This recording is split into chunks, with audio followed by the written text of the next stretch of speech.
And so with that, I was like, what is more carnival, what is more circus than drag, right? Because drag is this like super affirming, like you can be anything you want, you can create anything you want, and it is beautiful and it is good. And so I took this theory of philosophy and social change, combined it with drag, and crossed it over, did a little flip with it into the church. And that is where Miss Pentecost was born.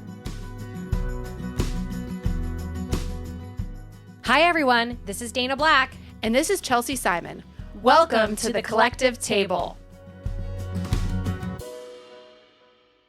It's Dana here. Chelsea and I are excited to welcome you to our new season called What God Looks Like. Over the next few months, we're interviewing individuals from across the United States engaging in creative and innovative ministry settings. In this episode, Chelsea and I kick it off with Miss Pentecost, the first drag queen in the world to become a certified candidate for ordination within the United Methodist Church. Though she was born and raised in a small town of Illinois, Miss Penny was catapulted into international spotlight due to the power and celebration of her carnivalesque ministry to and alongside LGBTQIA+ individuals. In this conversation, Miss Pentecost shares her transformational story, where she wrestles with institutionalized Christianity, yet despite these struggles, finds the sacred and divine beauty of God was worth pursuing. As she discovers this for herself, she creates space for others to have intentional and authentic conversations around queerness and spirituality. This was such a fun conversation.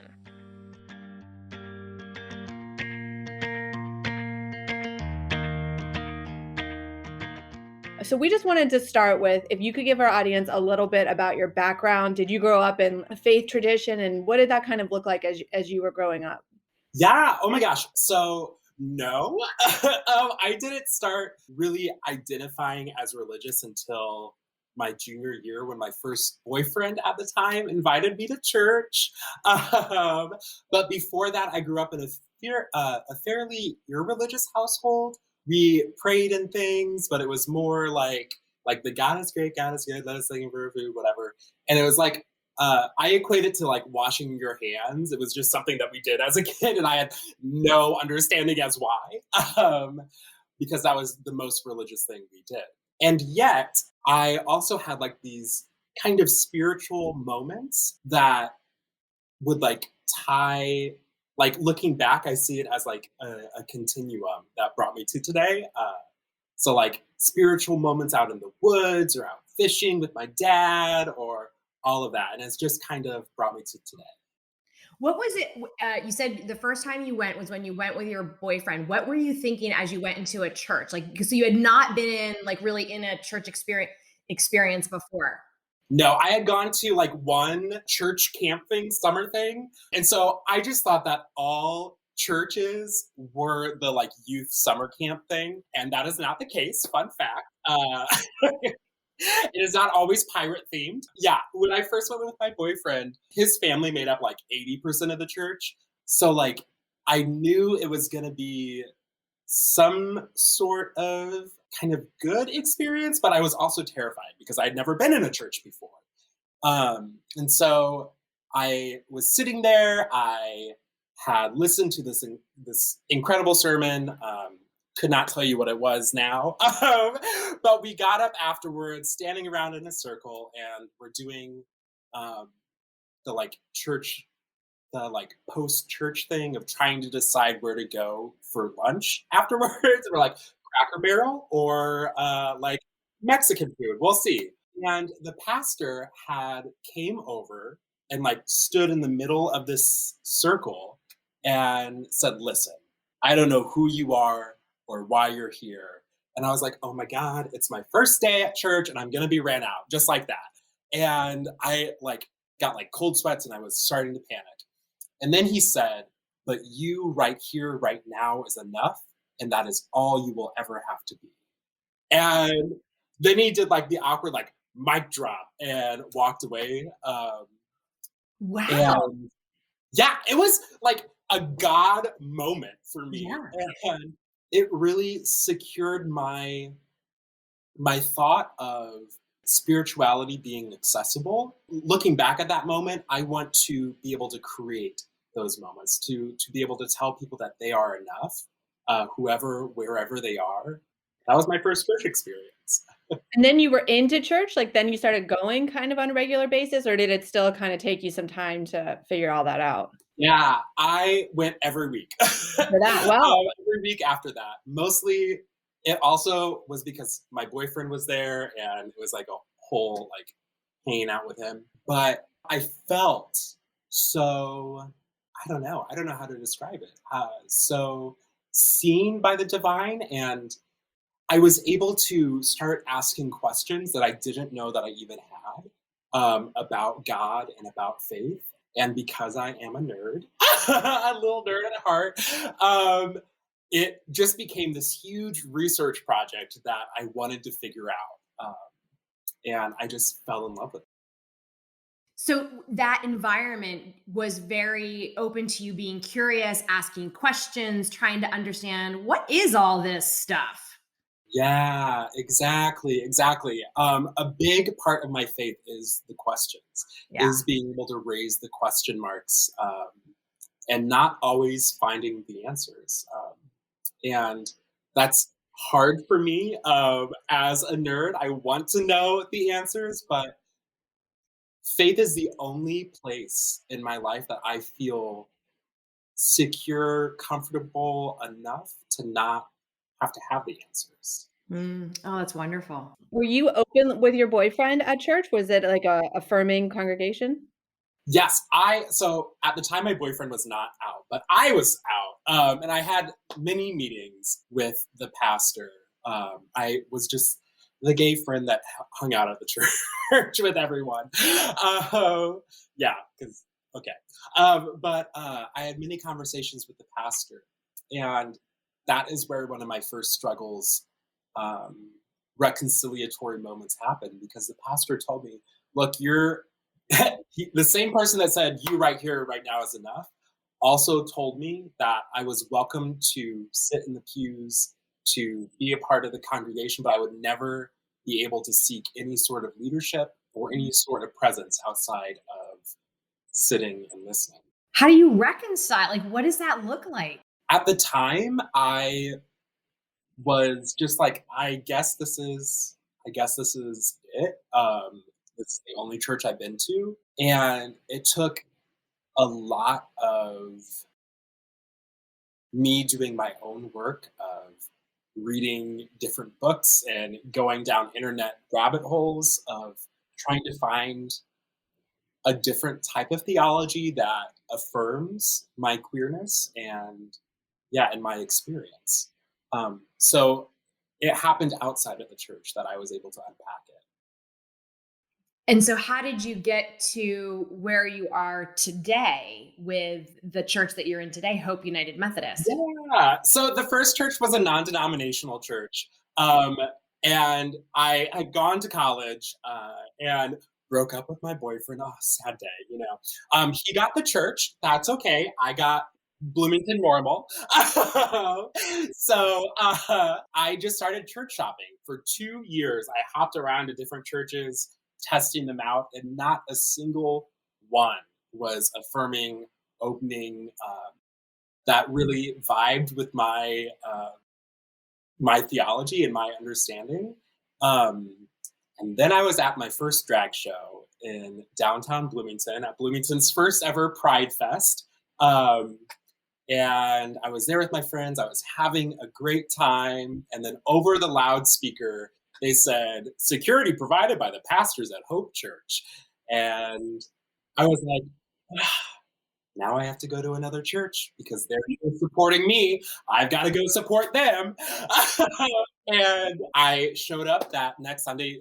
Pride Fest was, I believe, either a Friday or Saturday. I showed up that Sunday, and it was the most welcoming and incredible experiences. I think the first sermon was about unpacking colonialization and gentrification and all of that stuff. And it was like, oh my God, these things can be talked about in a church setting, like by a pastor. And their Hope Church's prayer statement is, we are a place where absolutely everyone can experience God's love. And then the second line is, we are a place of theological thought and conversation. And so they really lean into the idea that that the that the question marks that have been chasing me through my life are not only welcomed in this space, but they're celebrated. Oh, I love that. Right. We don't leave our brains at the door. We keep thinking Mm, and questioning and seeking. That's how we grow. Oh, I love that. I think a big part of our audience are people that are looking for a more progressive church or a more progressive place that they can be in these kind of conversations. What was that like for you trying to attend churches that welcomed your questions, accepted you as you were, not just welcomed you, but affirmed and yeah, celebrated who you are? What was that process like? Because I think a lot of our listeners are trying to figure out where that place might be for them.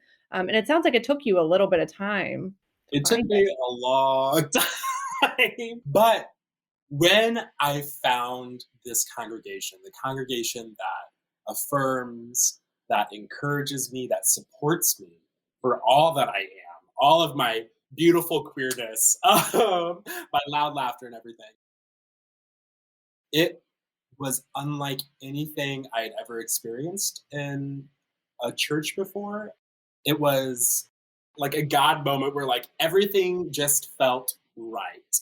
Like a beautiful 70-degree summer day where like there's a slight breeze and everything is just beautiful and perfect and in its place.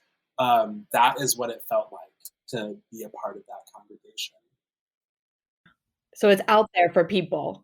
Yes, it's out there. Oh my gosh, yes. And like what I find really interesting about our church is about a third of our congregation is not within Bloomington Normal. They're from around the world and around the country. And so our online, like especially during COVID, we've only been online this whole year, but a third of our people are from different states. I wonder, what it does for your faith when you walk into a space and you hear you're loved, you're beloved, you're good enough, you're worthy. And you know what? You can do every single thing in this congregation. You can do whatever you want. You can be a pastor. Yes, you can. Yes, And yes, how absolutely.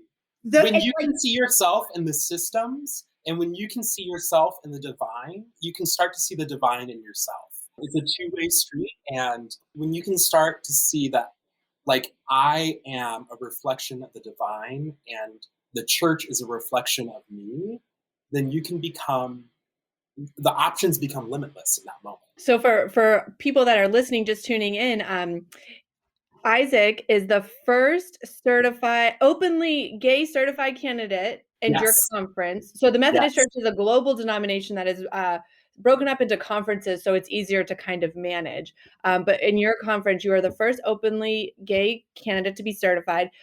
possibly the first drag candidate in the whole of the United Methodist Church In the to be entire certified. world. Right. Yeah. As you work towards ordained ministry. So you work to become the leader of a church. And maybe people have heard the Methodist Church is battling that in a lot of ways. And you were telling us a couple of days ago about the battle that exists in your conference. And so I'm wondering if maybe you can just share a little bit about that. The conference that I'm a part of, the Illinois Great Rivers Conference, is historically a more conservative conference. It leans to the more traditional understandings of scripture when you think of conservatism. Um, and yet, there are pockets of people, of congregations, of church leadership who are working to shift the conference. And even though I have faced an incredible amount of pushback within my conference, within the US and around the world, even, Ben Shapiro was commenting on my drag last week. So that's exciting. But I have received insurmountable amount of love being poured into me by leadership within the conference, by my DS, by my DCOM, my district committee on ordained ministry, and by my church as well. They have stood beside me and said I um, that I am welcome, and I see it as a sign of validation for not only for myself, but for all the queer folks who will come after me and all the queer folks who have paved the way for me to this day because I stand upon their shoulders. And with that, I mean, you might say, like, we've talked about we're in the California Pacific Conference, which is it's a progressive conference. So why choose to stay there versus trying to find a place that, even though the bishop supports you and the other structure, why stay there? It's because this is my home. Um, I've grown up here. I fell in love with faith here. I fell in love with Methodism here.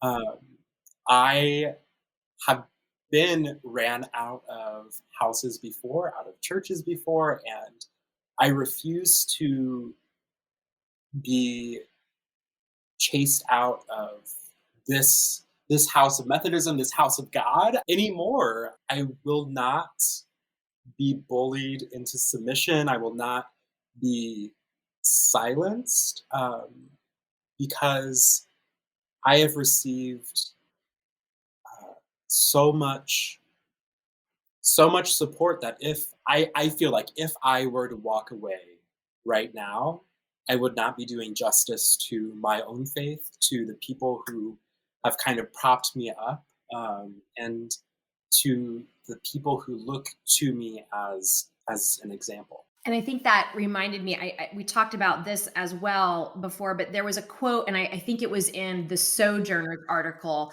And you said, what if we turned our limits into starting points? And I'd love for you to share what that meant for you, because I thought it was just a beautiful context. Oh my gosh, yeah. We are told, as just people in general, but especially queer folks of color, are told um, where they can go.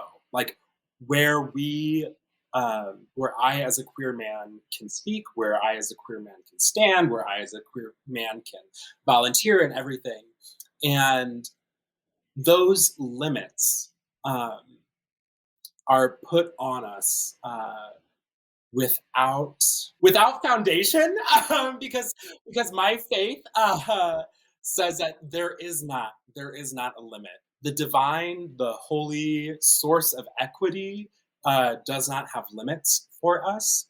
And so one of the things that I have been leaning into is this idea that our that my limits up until today are now a starting point because it's time to be pushing the boundaries, to be pushing past that. Um, and I think there's going to be incredible growth there and incredible possibilities.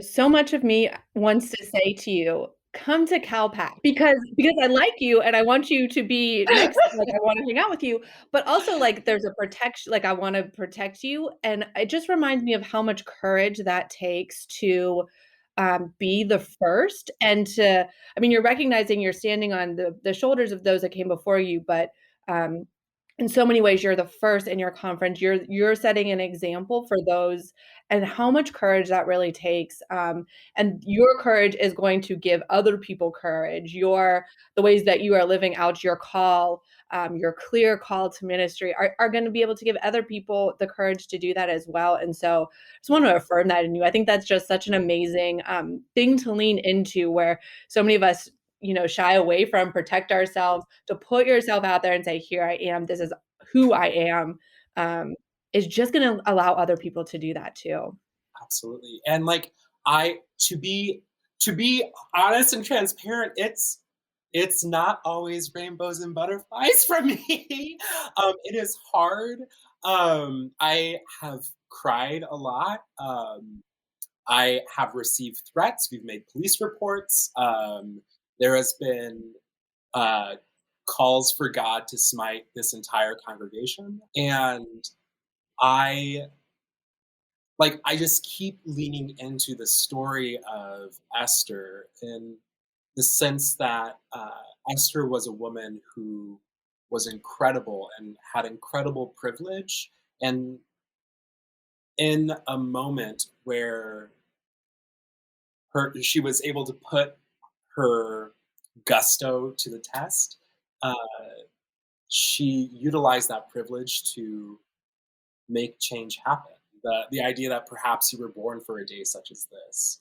Yeah, and I've seen some of the responses that you get on social media, some of the really negative, and I just have to say, I'm so impressed. Like, you just respond with love on love on love, and it's just, I mean, the example of, like, love your enemies and those who persecute you. I mean, it's such a message to those people as well, that it doesn't matter, the example of God that you are being to those people also, even though.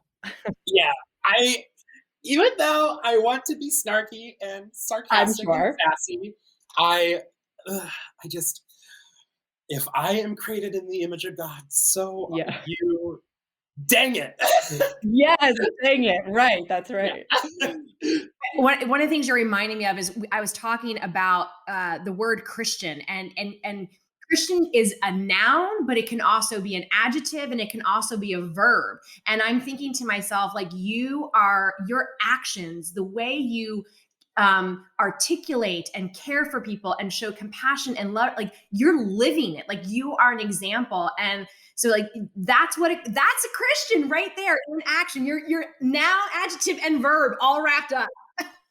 Thank you. Oh, that makes me so happy. You're a poor judge of character, but We're no, no. no, thank you. That really means a lot to me.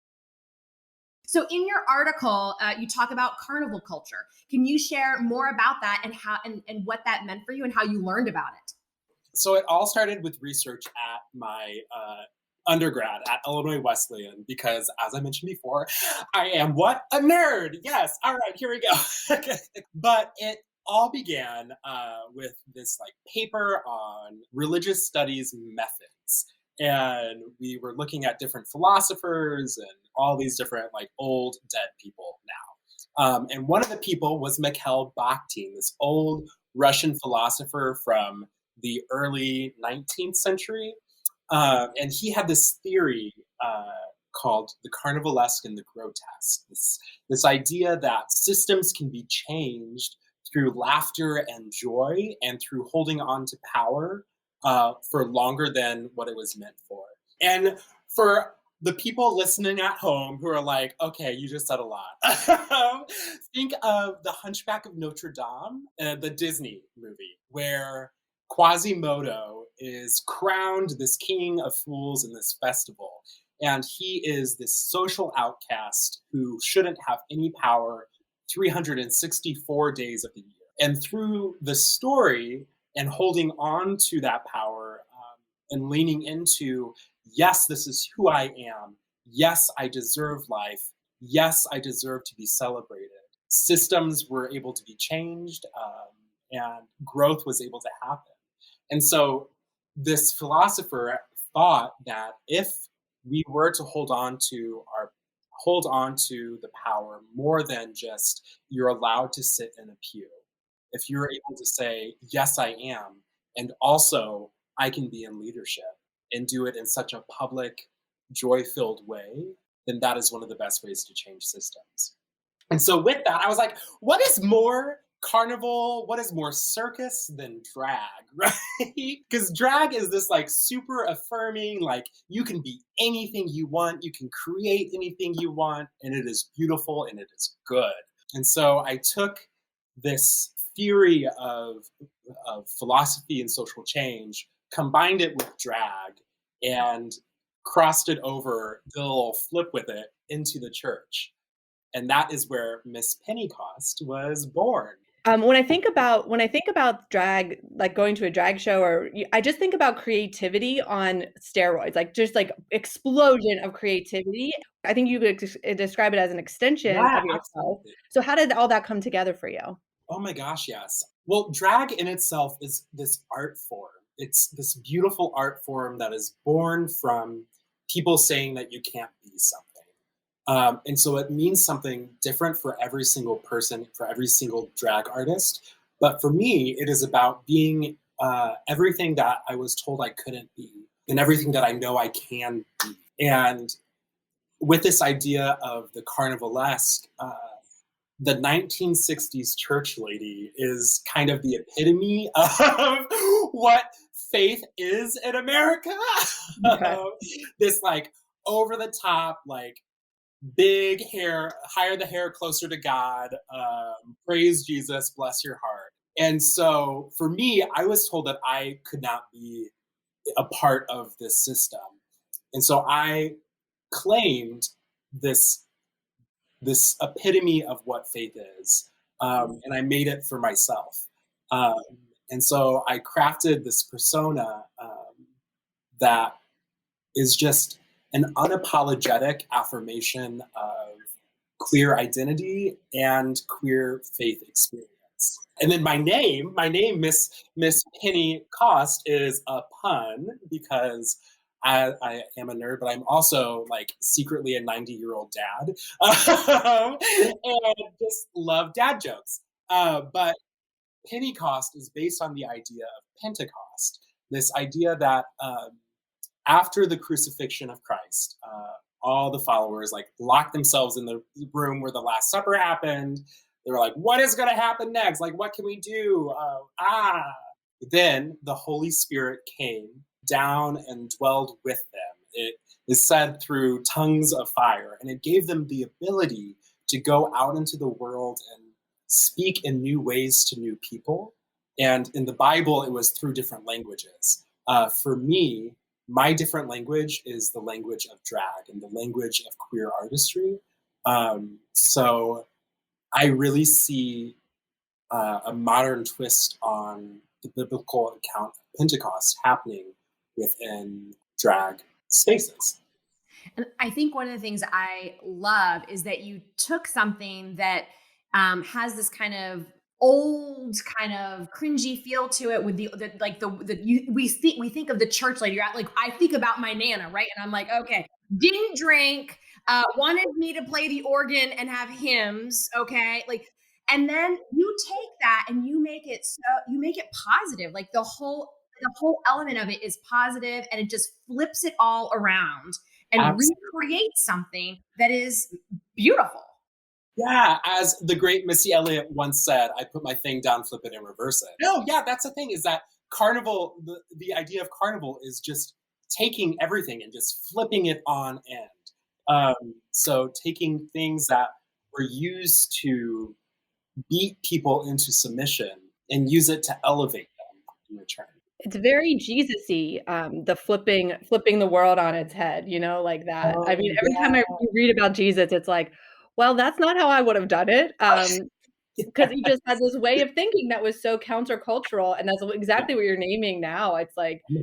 how do we flip everything, and how do we make it more inclusive? Everyone has dignity and worth and talent and gift and should be celebrated. So it's very Jesus-y also. I don't want to ask a naive question, but I'm wondering, what does it feel like to be Miss Pentecost? That is a beautiful question. Oh my goodness.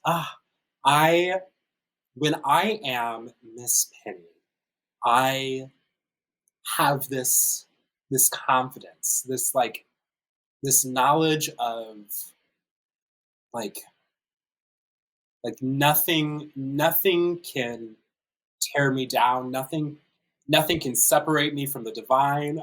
It's just the hyperbole of everything just comes into being. And I don't know, like I am able to have conversations that I wouldn't have outside of drag, like conversations of faith. Like before drag, I would not talk about faith with random people. But because of this, like everything that I am, people are like, "Hey, this is what I heard. You want to talk about that?" And then I become like a makeshift pastor in the basement of a gay bar, and so it feels like just a complete affirmation of who I am. Yeah, and like not like a separate thing from Isaac, from the person I am from 9 to 5 or from day to day, but as an extension of myself. Yeah. So I hear that Miss Pentecost, she has allowed you to really open up your faith and talk to people about it. Yeah, absolutely. And like that comes from like if you're if you're going to be having conversations with people about what you believe, you have to know what you believe. You have to know where you stand in order to understand where someone else stands, and to have a conversation across that divide. And drag has allowed me the space, the mental space, the spiritual space to really be able to unpack and articulate um, my faith. And I remember you talking about learning about other people's stories. Does this create space for you to do that? Do you feel like that's been something that's been ongoing for you? And how has that helped articulate or create or craft your faith, your own faith? Oh my God, yeah. We are all walking libraries of these stories that we're just waiting for someone to engage with. That we're just waiting for someone to be like, "Hey, tell me about that time that you blah blah blah." And there is such joy in storytelling and hearing and receiving stories. It's what I think it's a divine moment, and I think it's a beautiful moment. And for me, I come from a background of interfaith experience, because before I was like super religious, became a Methodist. I was in interfaith spaces where we would have Muslims and Baha'is and Jewish people and like people of and atheists and agnostics and people. The our faith was not an issue. It was a starting point for a conversation towards a better tomorrow. And because of that background, I see so much validity and beauty every in every single person's own spiritual place in life, whether or not you're Christian, whether or not you're Methodist. The stories that have brought you to this moment, to today, to listening to some queen on a podcast, are good and they are worth sharing with the world, um, because there is so much knowledge to be learned from it. Yeah, and I think that especially in certain, conservative spaces with Christian thought, there's this idea like, oh, if you hear other stories or if you learn about other faiths or if you don't know, if you deviate at all from this belief structure, it's going to somehow your faith is going to deteriorate. And yet I have found in my experience that it only grows stronger and gets deeper. And your Yes. perspective grows and you really see how expansive God is. Absolutely. Oh my gosh, Ibu Patel, who is the like founder of the interfaith of like major interfaith movements in the United States, says that the same stones that bridge or that build bridges of compassion can be used as bludgeons of oppression, and the stones that we carry that can like build our faith up can also be used as weapons. And so we have a choice as Christians, as Methodists, as people walking the earth, whether or not we're going to use what stone we have, whether or not we're going to use it to uh, build a bridge, or whether we're going to use it to pummel someone. Going back to drag and using that in your ministry and the ministry experience, how does that connect for you from a spiritual formation perspective? Because just share with us how that experience has deepened your spiritual identity and how you've used that process.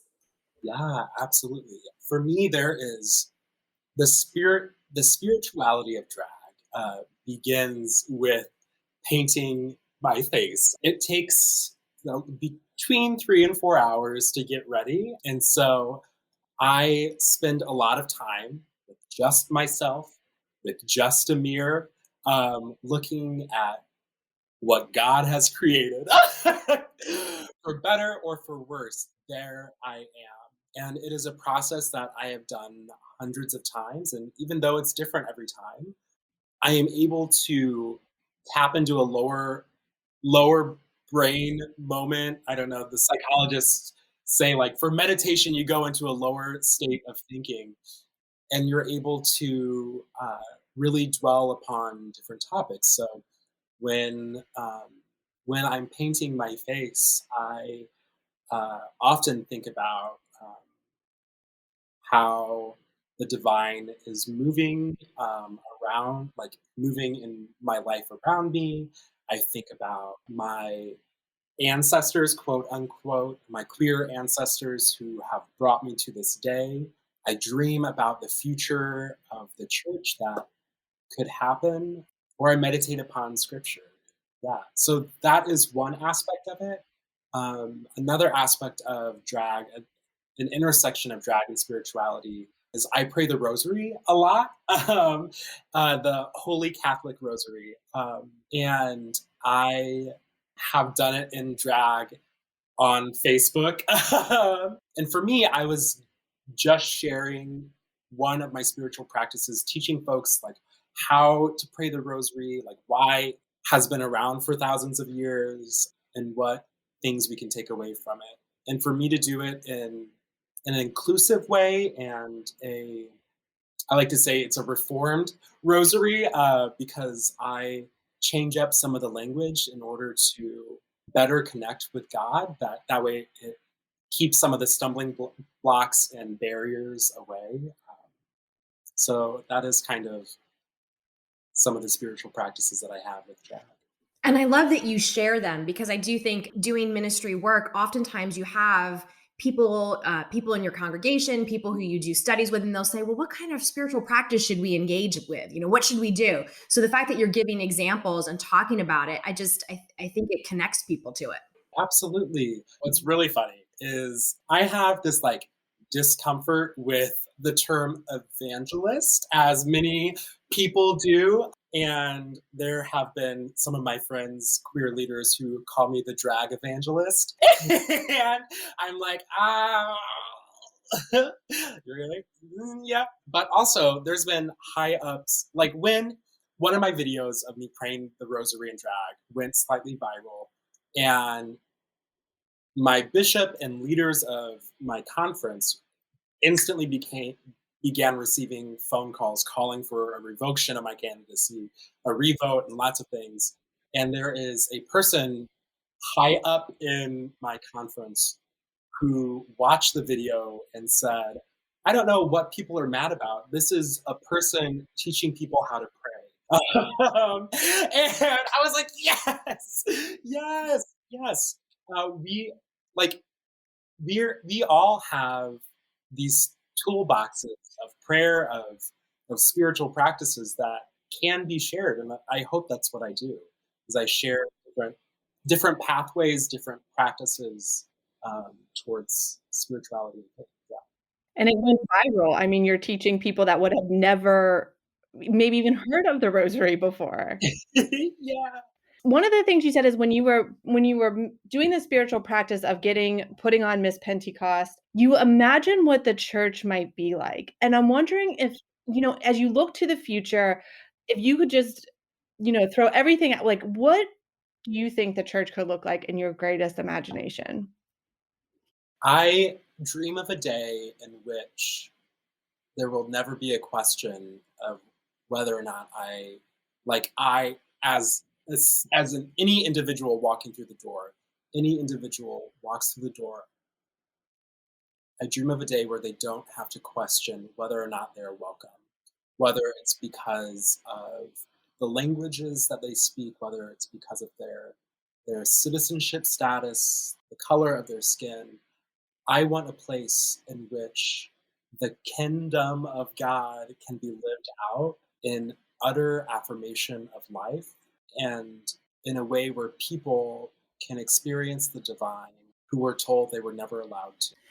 Yeah, just what I hear and what I see is what the church should be, which is everything that the secular society is, where it tells people, no, you can't do this, no, you can't. If you want to be this person, you have to have this degree, or you have to have this training, or no, you can't work here. Where the church should be a space where everybody can come in, and it does not matter, and there is just love and grace and welcome, and that's just that it has to be different than the outside world.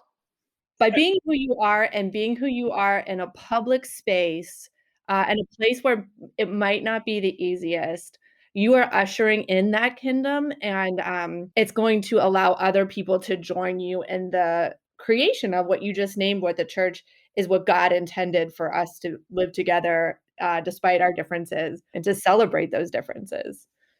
I get a little teary-eyed. I'm a crier too, so But I really I see that in when you're speaking and the ways in which you are able to reach to a population who thought that they were forgotten, and to stand in that space and say, "I've stood in the same space you have. I have felt like this wasn't a place for me, or it wasn't a place for my full self." For you to do that automatically gives them the knowledge that they can too, and that's just so powerful. That just powerful. Evangelism is always been a scary word in the United Methodist Church. Do you ever do you ever see yourself reclaiming that word? I don't know. I used to think that I wouldn't start claiming the word queerness because like queer was used as a label that caused harm. And evangelist is a label that causes harm.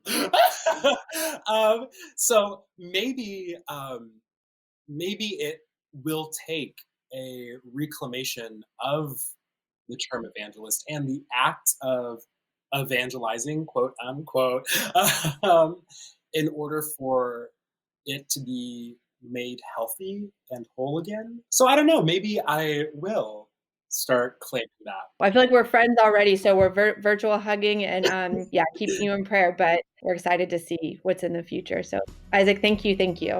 Thank you Thank so you. much. We'll be in touch. Take care. Yeah, bye. Bye.